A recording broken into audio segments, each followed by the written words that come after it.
ഉണ്ണി എന്താ ഇവിടെ വന്ന് കിടക്കണേ? വല്യമ്മാവനോട് അന്വേഷിക്കണ്ടായിരുന്നു. എന്താ വിശേഷമൊന്നുമില്ലല്ലോ?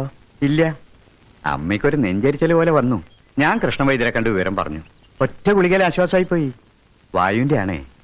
മനസ്താപം കൂടുമ്പോ വായു കയറുന്ന. ഡോക്ടറെ കൊണ്ടുവരണോ? ഏയ്, എന്തിനാ? അത് വന്ന പോലെ പോയില്ലോ. ഓ, എന്താ വിങ്ങല്. ഒരു നല്ല മഴ കിട്ടിയിരുന്നെങ്കിൽ. എന്നാലും ഉള്ളിലെ വിങ്ങല് മാറുമെന്നാണ് നേരെ. വീട്ടിലിരിക്കാൻ വയ്യ, അതാ ഇറങ്ങി നടന്നത്. മനസ്സിലിപ്പോഴും തികട്ടി വരിക നന്ദയുടെ മുഖം. പറയല്ലേ എന്റെ കുട്ടിയെ. നെഞ്ച് കലങ്ങിപ്പോയി ആ കുട്ടിയെ കണ്ടപ്പോ. ആരുടെ സങ്കടം അത്ര വരില്ല. അതിന് പോയതൊരു ജീവിതല്ലേ. അവസാനായിട്ട് വന്നപ്പോ ശ്രദ്ധിച്ചിരുന്നില്ലേ? നിലത്തൊന്നും ആയിരുന്നില്ല ആള്. പതിവില്ലാതെ എന്നെയും വിളിച്ച് ഭഗവതിയുടെ അമ്പലത്തിൽ പോയി നേർച്ചയും വഴിപാടൊക്കെ ധാരാളം നടത്തുകയുണ്ടായി. പൂവ് ഇരട്ട സൂര്യന്മാരെ പോലെ രണ്ട് ആൺമക്കള്. ഏത് മൂർത്തിക്കാണാവോ അമ്മയോട് അസൂയ തോന്നിയത്? രണ്ടിലൊരാളുടെ ജീവൻ വേണമെന്നുണ്ടായിരുന്നെങ്കിൽ എന്റെ തങ്ങ് എടുക്കായിരുന്നില്ലേ?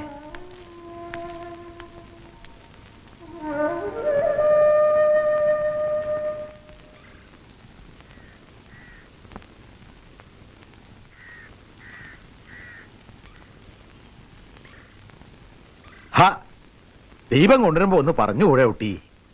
അടിഞ്ഞാറുന്നായല്ലോ. ഇത്ര കാലമായിട്ട് അറിഞ്ഞൂടെ നിനക്ക്? കണ്ടില്ലായിരുന്നു മുറ്റത്തുള്ളത്. എന്ത് കണ്ടില്ലായിരുന്നു? പോഴത്തരം കാണിക്കുകയും ചെയ്തിട്ട് കാവൽ എതിരി വെച്ചോ? വെക്കാൻ പോവാണ്. ഇരുട്ടാവാൻ നിക്കരുതെന്ന് പറഞ്ഞിട്ടില്ലേ? എന്തെങ്കിലും അനർത്ഥം തിസന്തിക്ക് ഉണ്ടാക്കി അടങ്ങും. വീഴ്ച നിൽക്കാണ്ട് ചെല്ലു കുട്ടി.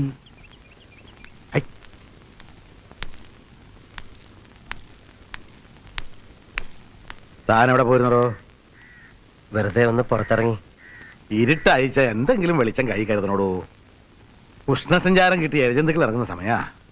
ആരോട് പറയാൻ? കണ്ണും പൂട്ടിയുള്ള നടപ്പല്ലേ എല്ലാരും. ഒരു കാര്യത്തിലില്ലല്ലോ സൂക്ഷ്മത.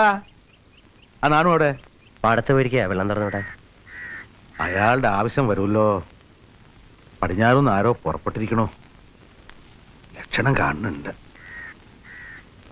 എന്താ ഉണ്ണി, ആര് വരുന്ന വല്യേട്ടൻ പറഞ്ഞ? ലക്ഷണം ഉണ്ടത്രേ. പടിഞ്ഞാറ് നേരം വിഷം തീണ്ടിട്ട് വരണുണ്ടെന്ന്. ഈശ്വര, സമയം തെറ്റിനും എത്തിക്കാൻ പറ്റണേ.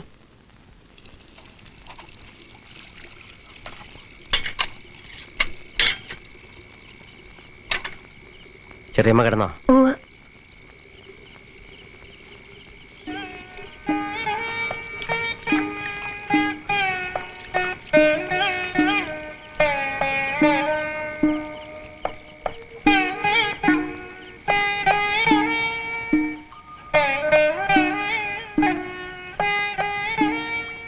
ആ കല്യാണി ഉറങ്ങിയിട്ടില്ല.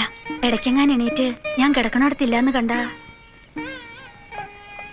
എന്താ ഉണ്ണേട്ടാ? ഒന്നുമില്ല മോളെ. ഉള്ളിലെ ഭാരം ഒന്ന് കരഞ്ഞു തീർക്കാൻ കൂടെ കഴിയണില്ലല്ലോ. എല്ലാവർക്കും ധൈര്യം കൊടുത്ത് താങ്ങി നിർത്തിയ ഉണ്ണിയേട്ടൻ ഇങ്ങനെ തുടങ്ങിയാലോ? ഇപ്പൊ ഉണ്ണിയേട്ടന് എല്ലാവർക്കും ഒരു ആശ്വാസം. ഒരിക്കലും തളരരുത്.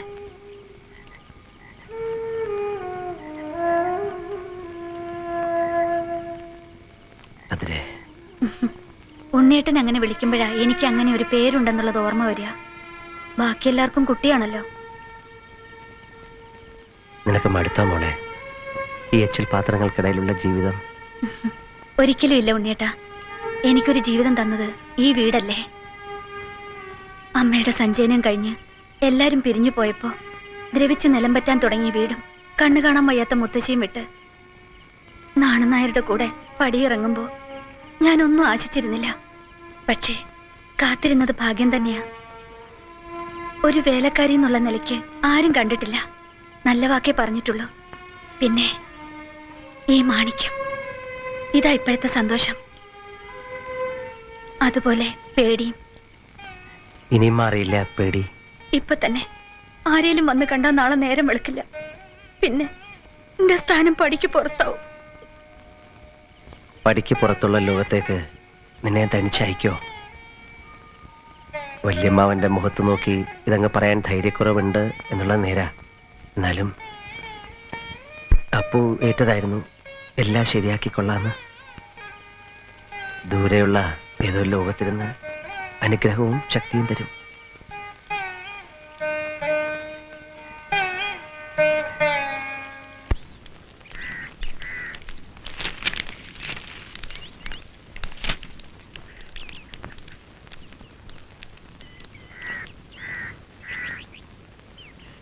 എന്താ തീണ്ടിയത്?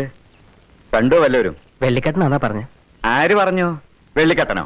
കണ്ടവര് പറഞ്ഞു. കണ്ടവരുടെ വാക്കും കേട്ട് ഇറങ്ങി പുറപ്പെട്ടിരിക്ക. എവിടെ നാട്? കൂറ്റനാട്. അവിടെ ഒന്നും നല്ല ജാതി പാമ്പുകളില്ലല്ലോ. പാണജാതിപ്പെട്ട വല്ലതായിരിക്കും. വല്ല മഞ്ഞച്ചേരിയോ പച്ചിലപ്പാമ്പോ. ആ എത്തിയോ?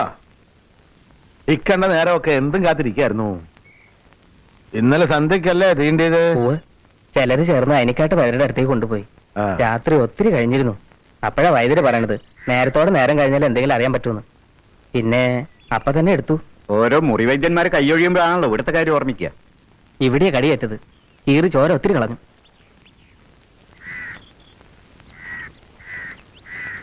വെള്ളിക്കെട്ടൻ അല്ല മറന്നിരിക്കണോ? ആണുവേ 10 ഏപ്രിലേക്ക് കിടത്തിക്കോളൂ.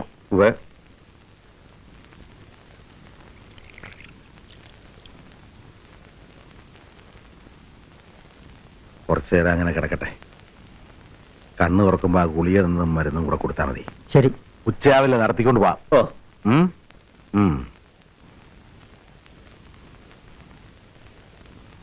ഉണ്ണി അങ്ങാടിയിലേക്കാ? അതെ, കുഴമ്പിന്റെ കാര്യമല്ലേ പറയാൻ പോണേ, മറക്കില്ല. അതല്ല, ഒരു ഇൻഡന്റ് വാങ്ങിയിട്ട് വരണം. എന്നിട്ട് നീ തന്നെ വേണമെന്ന് എഴുതാൻ മുത്തശ്ശി പറഞ്ഞുതരാം. ആർക്കാ മുത്തശ്ശി? ബാംഗ്ലൂരെ മോക്ക്. അതിന്റെ വിവരം എന്താണെന്നൊന്ന് അറിയണം. അതിനെ അങ്ങനെ മറക്കാൻ പാടുണ്ടോ നമ്മള്? ശരിയാ, ഞാൻ മറക്കാതെ കൊണ്ടുവരാം.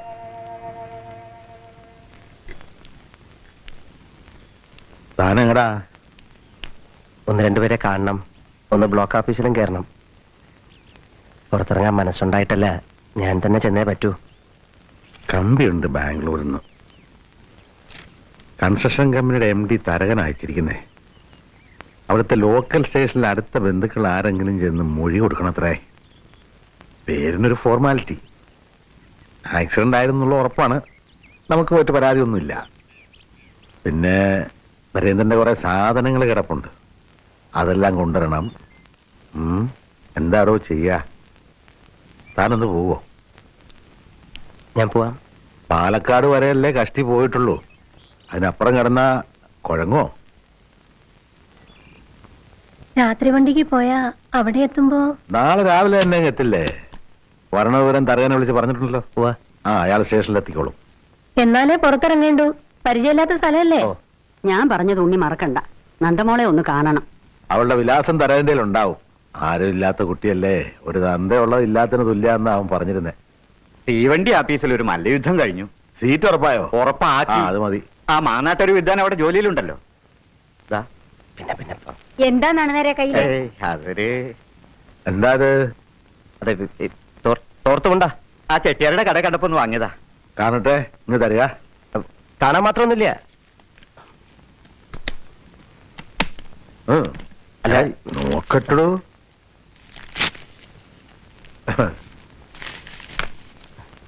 ആയ്, കാൽസറായി. എന്താണ് ഇത്ര പരിഷ്കാരമൊക്കെ ആവാന്ന് വെച്ചത്? നാണുകാര് പറഞ്ഞിട്ടാ, ഞാൻ നിർബന്ധിച്ചിട്ടൊന്നല്ലേ. കുറച്ചിലല്ലേ ഈ ഒറ്റമുണ്ട് കൊടുത്തോണ്ട് ഓരോ സ്ഥലത്ത് കയറിച്ചില്ല എന്ന് പറഞ്ഞാൽ. അതും ബാംഗ്ലൂരെ. അതിട്ടുണ്ടാ യാത്ര? ഏയ്, അവിടെ ചെന്നിട്ട് ആ, അത്താഴം എന്താ വെച്ചാ കഴിക്കാൻ നോക്കുക. പുറപ്പെടണ്ടേ?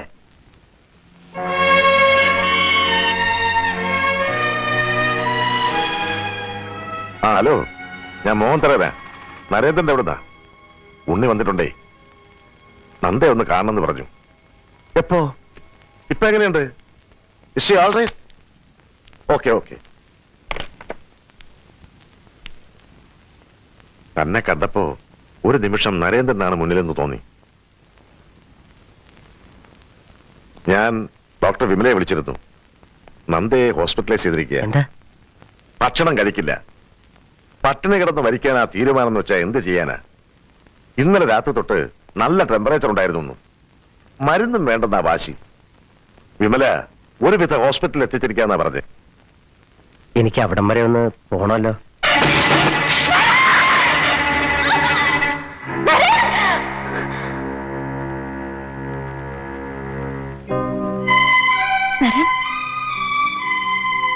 എന്താ മോളെ, ഇത് ഉണ്ണിയല്ലേ?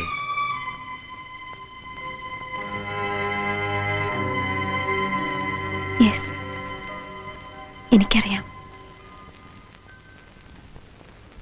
എപ്പോ വന്നു? ഇന്ന് കാലത്ത് ഇരിക്കൂ. ആ ആ, ഞാൻ- വീട്ടിലെല്ലാവർക്കും സുഖം? ഉവ്വ, അമ്മ? നന്നായിരിക്കണു. എന്നോട് വന്ന് കാണണമെന്ന് പറഞ്ഞിരുന്നു. നന്ദയുടെ വിവരങ്ങൾ അറിയാനുള്ള. Thank you. ഈ കിടപ്പ് കണ്ട് പേടിക്കണ്ട, എനിക്കൊന്നുമില്ല. ഈ വിമല വെറുതെ പിടിച്ച് കിടത്തിരിക്ക.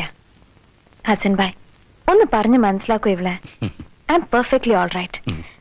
ഭക്ഷണോ മരുന്നോ എന്താച്ചാലും ഞാൻ കഴിച്ചോളാം. ഉണ്ണി കൂടി ഒന്ന് പറയൂ. എനിക്ക് ഇന്ന് വിശ്വാസമില്ല. ഈ കാണുന്ന സ്മാർട്ട്നെസ് ഒക്കെ വീട്ടിലെത്തുമ്പോ മാറും. അത് പിന്നെ വീട്ടിൽ അടച്ചുമൂടി കിടക്കുന്നതുകൊണ്ടാ. ഇന്ന് ഞാൻ പുറത്തു പോകും. കുറെ ദിവസത്തിന് ശേഷം സിറ്റിയിലൊന്ന് കറങ്ങണം. ഉണ്ണിയെ കൂടെ കൂട്ടാം. ബാംഗ്ലൂർ കണ്ടിട്ടില്ലല്ലോ. എന്താ? ആ, അങ്ങനെ ആയിക്കോട്ടെ.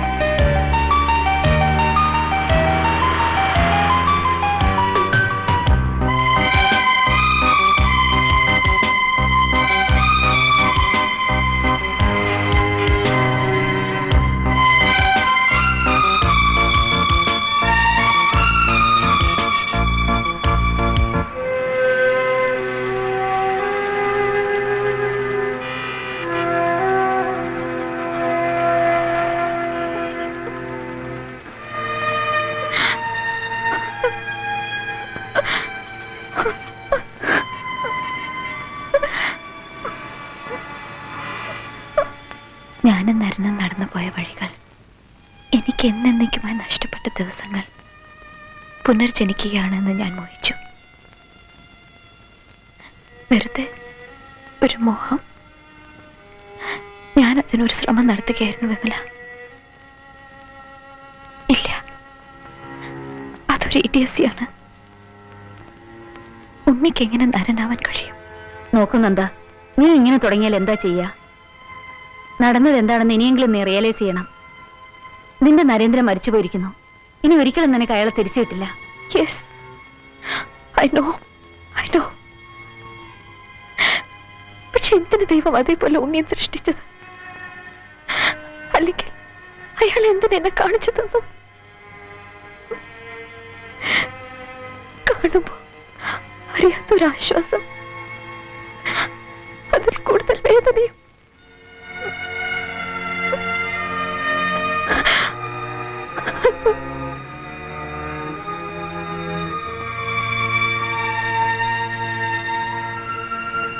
ആത്മഹത്യയുടെയും ചിത്തഭ്രമത്തിന്റെയും ഇടയിൽ കിടന്നാടുകയാണ് നന്ദയുടെ ജീവിതമെന്ന് ആർക്കാണ് അവളെ രക്ഷിക്കാൻ കഴിയുക? ഞാൻ എന്താ ഹസൻഭായി വേണ്ടത്? ഈ നിലയിൽ വിട്ടിട്ട് പോവാന്ന് പറഞ്ഞാൽ മനസമാധാനം ഉണ്ടാവില്ല. അപ്പൂനോട് ചെയ്യണ തെറ്റാവും. ഇവിടെ ഈ സിറ്റി കഴിയുന്ന ഓരോ നിമിഷവും അവളുടെ വേദന കൂടുകയുള്ളൂ. അല്പം ആശ്വാസം കിട്ടാൻ, എല്ലാം മറക്കാൻ, ഒരു ശ്രമം നടത്താനെങ്കിലും ഒരു വീടുണ്ടായിരുന്നെങ്കിൽ, സ്നേഹം നൽകാൻ ബന്ധുക്കളുണ്ടായിരുന്നെങ്കിൽ. അക്കാര്യത്തിലും അവൾ നിർഭാഗ്യവതിയാണ്. ഞാനൊന്ന് ചോദിച്ചോട്ടെ, ഉണ്ണിക്ക് ബുദ്ധിമുട്ടാവില്ലെങ്കിൽ കുറച്ച് ദിവസത്തേക്ക് അവളെ നാട്ടിലേക്ക് കൊണ്ടുപോയിക്കൂടെ? മനസ്സിന്റെ സമനില വീണ്ടെടുക്കാൻ അതിനേക്കാൾ നല്ല ഒരിടം ഞാൻ നോക്കിയിട്ട് വേറെ കാണുന്നില്ല. നന്ദ തയ്യാറാവെന്ന് വെച്ചാൽ ഞാനൊരുക്കാണ്. അവിടെ എല്ലാവർക്കും വലിയ സന്തോഷമാവും, അതുറപ്പാ. ഞാൻ സംസാരിക്കട്ടെ നന്ദയോട്? ഓ, ആയിക്കോട്ടെ.